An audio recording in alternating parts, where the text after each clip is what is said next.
حبيبي وحبيبنا كلنا النجم الكبير الاستاذ محمد محمود، منور مهاليزم. ربنا يخليك يا مها ويا بنت الغالي. يعني اقول لك ايه بس، حبيبي حسن الديب ده كان صديق عمري، طبعا فنان محترم وجميل ورائع، والدنيا كلها كانت بتحبه. الله يرحمه ويحسن اليه يا احنا رب. كمان بنموت فيك، انت ربنا عارف طبعا. يخليك يا مها. قول لي ربنا ايه يخليك. رايك في الدوره السنه دي؟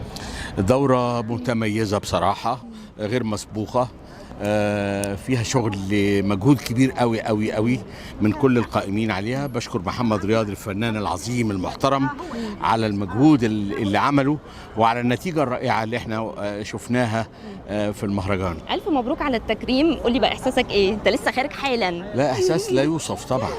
احساس ان مجهودي ما راحش هباء. مجهود 40 سنة مسرح ما راحش، لا، في ناس متابعه وشايفه ومقدره، والنهارده بيقولوا لي شكرا على كل لحظه قضيتها في المسرح سواء كفنان او كاداري. فبشكرهم جدا طبعا. طب قول لي، علشان دي الدوره ال 16 للمهرجان، تفتكر ان هم عاملينها 16 يوم؟ لا مش شرط، لا ملهاش دعوه. لا، والا بقى الدوره الاولى كانوا هيعملوها يوم واحد. لا مش معقول. وبعدين في الدوره ال 40 هيعملوها 40 يوم يعني؟ يعملوا ال 40 بتاع الدوره يعني ولا ايه؟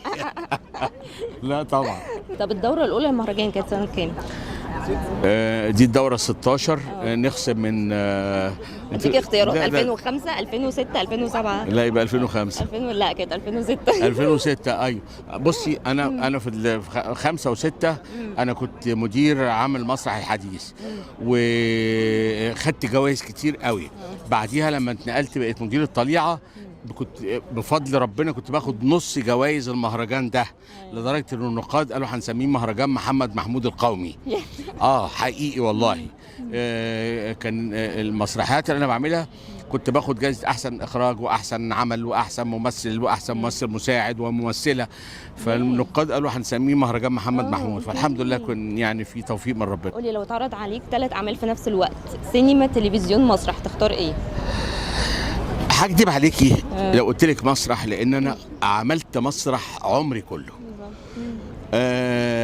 وكنت راضي جدا جدا، ما فيش اي المسرح ما بياكلش عيش معنى يعني بوضوح. انما بيدي متعه بالظبط.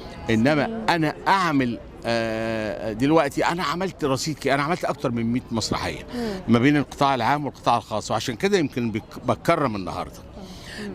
دلوقتي لا، انا يعني محتاج بقى، وخصوصا كانت مشكله المسرح انه ما بيصورش اعماله، ما فيش ذاكره للمسرح. دي كارثه، وانا ما رضيتش اقول الكلام ده في الكلمه بتاعتي عشان ما اغمقهاش. انما حقيقي انا بقول ده في كل مكان. صوروا الاعمال المسرحيه كارشيف، كنموذج دراسه لطلبه وطالبات الفنون المسرحيه. صوروها، درسوها للطلبه كمسرحيه ناجحه او مسرحيه فاشله، تدريب عملي. صوروها للارشيف للتاريخ.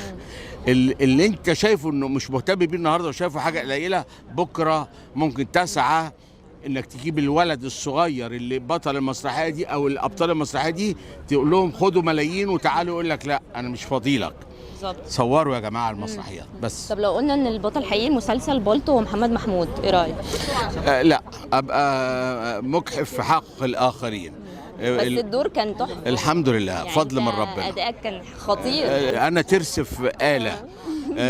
في مخرج كويس قوي، في ورق كويس قوي، في ولد اللي عمل دور الدكتور كويس قوي وكان يستاهل الفرصه ديت.